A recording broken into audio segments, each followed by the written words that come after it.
How to make chocolate chip scones, or really any type of scones. Add 3½ cups of all-purpose flour to your mixer. And of course, never forget to level off the top of your flour so you don't accidentally add an extra.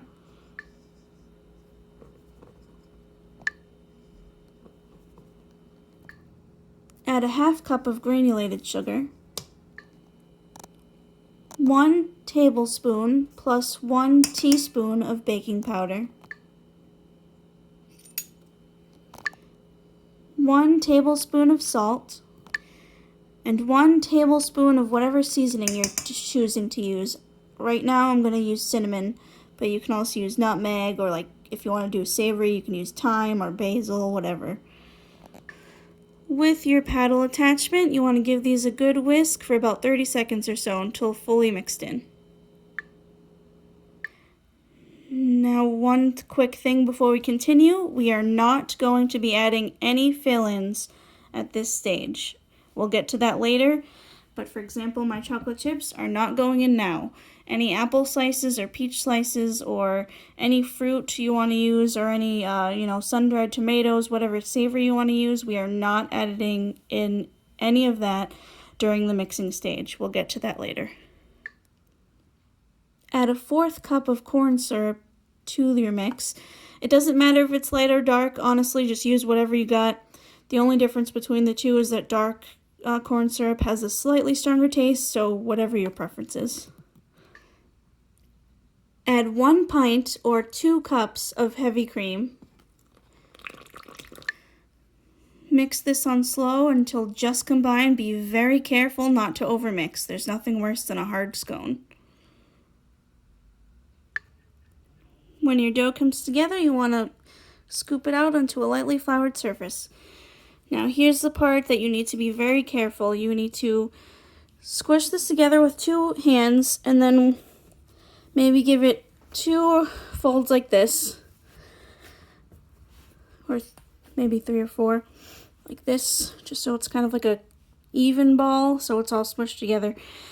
You want to carefully and as quickly and smoothly as possible just roll it out to maybe like an eighth of an inch thick, like this. And be careful not to overwork the dough. Now once you got your dough rolled out, here's where you want to add your fill-ins. Your chocolate chips or whatever, but you only want to add it to like the bottom half. If you're doing something like fruit, you want to cut it as thinly as possible, maybe like an eighth of an inch thick, so if you're using fruit, cut it about an eighth of an inch thick, so that way when you're using your cookie cutter or your cup or a knife, it'll be easy to cut. But again, you want to pour, I'm using chocolate chips, so about 2 cups of chocolate chips just on the bottom half, just on the bottom layer. Try to make whatever your fill-ins is one nice even layer. Try to also get it as close to the edge or over the edge as possible. There's nothing worse than biting into a scone, say, that has chocolate chips and not getting any. That just sucks. Feel free to just push them into your dough just a little bit, just so they adhere to the bottom. Flip the top over the bottom.